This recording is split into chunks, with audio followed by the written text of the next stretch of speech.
Hello दोस्तों, आज हम आपको एक ऐसी साहसी रानी के बारे में बताने जा रहे हैं जिसने शासन की बागडोर अपने हाथों में ली और दिल्ली का तख्त संभाला। जिस दौर में औरतों को आदमियों से बहस करने की इजाजत नहीं थी, उस दौर में ये रानी आदमियों को शासन चलाने का तौर तरीका सिखा रही थी। क्यों 11 बेटों को नकार कर इनके पिता इन्हें गद्दी पर बैठाना चाहते थे? आखिर क्यों एक हबसी की वजह से इनकी जिंदगी बर्बाद हो गई? क्या सच में इस हबशी के साथ इस रानी का कोई रिश्ता था या नहीं? क्यों जिससे शादी ना करने के लिए इन्होंने युद्ध लड़ा, आखिर में उसी के साथ इन्होंने शादी की? अगर आप नहीं जानते इस महान रानी के बारे में तो चलिए हम आपको बताते हैं। दोस्तों, अगर आप अब तक नहीं समझे तो हम आपको बता दें कि दिल्ली सल्तनत के मशहूर शासक और इतिहास के सबसे माहिर सुल्तान शमशुद्दीन इल्तुतमिश की बेटी रजिया सुल्तान के बारे में हम बात कर रहे हैं, जिनका जन्म 1205 ईस्वी में हुआ। रजिया सुल्तान को इतिहास के पन्नों में रजिया अल दीन और शाही नाम जलालत उद्दीन राजी के नाम से जाना जाता है। इनके बचपन का नाम था हफ्ता मोइन। ये अपने पिता इल्तुतमिश की सबसे लाडली औलाद थी। इल्तुतमिश वही है जिन्होंने दिल्ली के कुतुब मीनार को बनवाया। हालांकि इसे बनवाने की शुरुआत कुतुबुद्दीन ऐबक ने की, लेकिन उनकी मौत के बाद इनके दामाद इल्तुतमिश ने न सिर्फ इनकी गद्दी संभाली बल्कि इस मीनार को भी पूरा कराया। इल्तुतमिश के वैसे तो कई सारे बेटे थे, लेकिन उसमें 3 सबसे खास माने जाते हैं और इन्हीं तीनों की बहन थी रजिया सुल्तान। रजिया बचपन से ही काफी समझदार और बहादुर थी। अपनी बेटी की इसी काबिलियत को देखते हुए इल्तुतमिश ने इन्हें भी लड़कों की तरह ही तीरंदाजी, लड़ना सिखाया और कैसे दुश्मन को शिकस्त देनी है, ये सब रजिया सुल्तान ने बचपन में ही सीख लिया था। इनके पिता भी इनकी इसी खूबी से काफी खुश होते थे, क्योंकि जो इनके बेटे थे वो रजिया सुल्तान के मुकाबले कम मेहनती और गैर जिम्मेदार थे, जिस वजह से इल्तुतमिश को अपनी बेटी पर सबसे ज्यादा भरोसा था। इल्तुतमिश हर एक छोटे से छोटे और बड़े से बड़े मुद्दे में रजिया सुल्तान को जरूर शामिल करता था। ये देखकर इनके बेटों को बिल्कुल भी अच्छा नहीं लगता था, क्योंकि उस समय में लड़कियों को इतिहास और इस्लामिक दोनों ही तरीकों से आदमियों से पीछे रहने का हुक्म था। इसीलिए इनके बेटे सोचते थे, क्या अब हम एक औरत के इशारों पर काम करेंगे? अब ऐसे में जब कभी इल्तुतमिश बाहर जाते तो वो सारी जिम्मेदारी रजिया सुल्तान को सौंप जाते,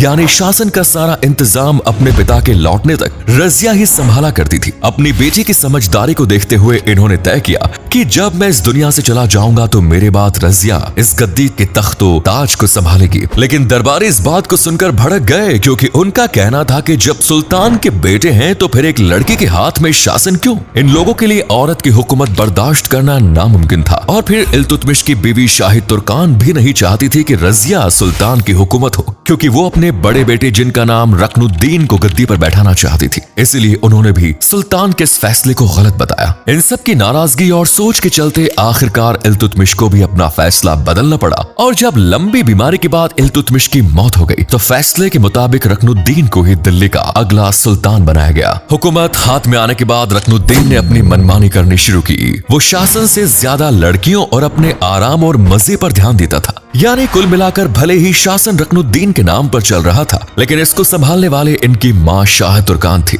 शाह तुर्कान एक बहुत ही क्रूर महिला थी। वो लोगों पर जुल्म करती और महल में जितने भी दुश्मन थे या उसके खिलाफ आवाज उठाते उन्हें भी मरवा दिया जाता था। अब ऐसे में जो दरबारी कल तक औरत के शासन के खिलाफ थे, उन्हें भी समझ में आ गया था कि आज भी हुकूमत औरतों के हाथों में ही है। इसीलिए उन्होंने सोचा कि इससे बेहतर है कि हम रजिया सुल्तान को गद्दी पर बैठा दें। रजिया की सूझबूझ को देखते हुए दरबारियों ने रकनुद्दीन को इस पद से हटाकर रजिया सुल्तान को अगला सुल्तान बना दिया। इस तरह ये 1236 में पहली बार महिला मुस्लिम शासिका के रूप में दिल्ली की शासक बनी। कहा जाता है कि इन्होंने इस पोस्ट को हासिल करने के लिए अपने लोगों के साथ मिलकर अपनी माँ और 2 भाइयों को भी मौत के घाट उतार दिया था, जो कि इनके रास्ते की रुकावट बन रहे थे। लेकिन फिर सत्ता हाथ में आ जाने के बाद इन्होंने अपने आप को एक कुशल शासक के रूप में साबित कर दिखाया। इन्होंने अपने राज्य की खूब तरक्की की और इसके विकास पर भी खास ध्यान दिया। लेकिन औरत के लिबास में शासन करना उन्हें कुछ जचता नहीं था। इसीलिए जब वो गद्दी पर बैठती तो आदमियों का लिबास पहन कर आया करती थी। साथ ही जब वो मैदान में लड़ने के लिए तो भी वो बिना किसी नकाब के आया करती थी। इनके शासन में इनके नाम के सिक्के भी चले। रजिया अपने सैनिकों को भी एक माहिर शासक की तरह ही ट्रेन करती थी। लेकिन रजिया के इतना सब करने के बाद भी लोगों को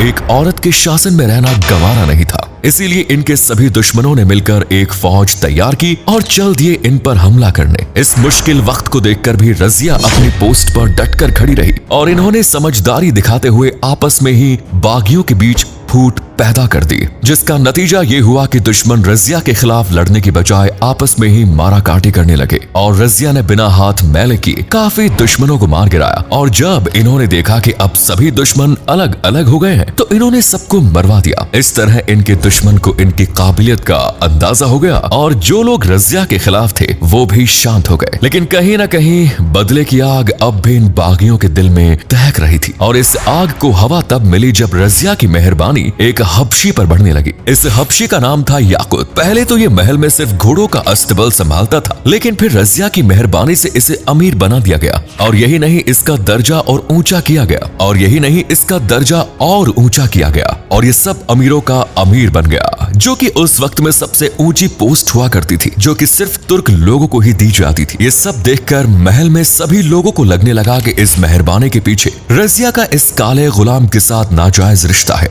और ये बात हर तरफ फैलने लगी। रजिया सुल्तान ने अपने दरबारियों को समझाने की बजाय इस गुलाम को अपना बॉडीगार्ड बना लिया, यानी इस बढ़ती आग को ठंडा करने के बजाय रजिया सुल्तान ने इसको और दहका दिया। अब ये काला हबशी रजिया सुल्तान के साथ ही रहता था, जहाँ भी ये जाती वही इनके साथ जाता। रजिया न सिर्फ अपने साथ इसे रखती बल्कि बड़े बड़े फैसलों में भी इसकी सलाह लेती। ये देखकर दरबारी रजिया सुल्तान से और ज्यादा गुस्सा हो गए और इन सभी बागियों ने रजिया के खिलाफ एक फौज तैयार कर ली, जिससे सबसे आगे था अल्तुतनिया, जो कि पंजाब का एक हुक्मरान था। अल्तुनिया रजिया सुल्तान से शादी करना चाहता था, लेकिन रजिया ने इसे साफ इनकार कर दिया था, जिस वजह से इसे भी अपना बदला लेने का मौका मिल गया। अल्तुनिया ने हबशी और रजिया के लिए बहुत अपशब्द भी इस्तेमाल किए। जब रजिया सुल्तान को इस बात का पता चला तो ये जंग के लिए तैयार हो गई और अपनी सेना के साथ इसे जवाब देने चल गई। पर बीच रास्ते में इनके आदमियों ने इन्हें धोखा दे दिया और कई जनरल्स ने मिलकर याकूत का कत्ल कर दिया और रजिया सुल्तान को भी बंदी बना लिया। काफी समय तक रजिया कैद में रही, लेकिन ये इतनी जल्दी हार मानने वालों में से नहीं थी।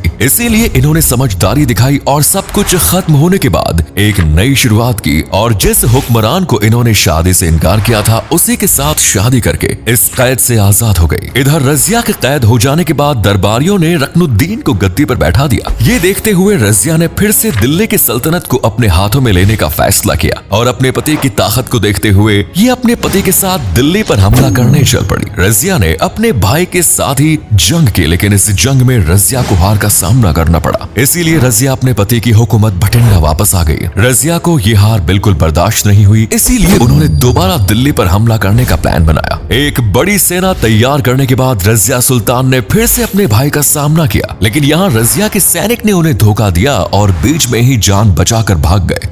अब ऐसे में अकेली रजिया सुल्तान कहाँ जीत पाती, इसीलिए इन्हें इस बार भी हार का मजा चखना पड़ा। लेकिन ये बचकर भटिंडा वापस ना जा सकी और काफी दिन तक ऐसे ही भटकती रही। एक दिन रजिया बेहाल इधर उधर भटक रही थी कि तभी एक किसान इन्हें देखकर रोटी दे गया। रजिया ने भी इस रोटी को खा लिया और वहीं सो गई। रजिया सुल्तान ने अपने शाही लिबास को छुपाने के लिए फकीरों का लिबास पहन रखा था, जो कि सोते वक्त खिसक गया और शाही लिबास सोने के जेवर दिखने लगे। जब किसान ने यह देखा तो उसकी आंखें भी चौंधिया गई और उसने लालच में आकर वही रजिया सुल्तान का कत्ल कर दिया। बाद में इस फकीर को पकड़ लिया गया और इसी के जरिए रजिया की कब्र का पता चला। इस तरह रजिया सुल्तान ने दिल्ली सल्तनत पर हुकूमत कर अपना नाम इतिहास के पन्नों में दर्ज करा दिया। दोस्तों, वैसे वीडियो पसंद आई तो वीडियो को लाइक करके शेयर करें। पेज पर पहली बार हैं तो पेज को फॉलो जरूर करें। धन्यवाद।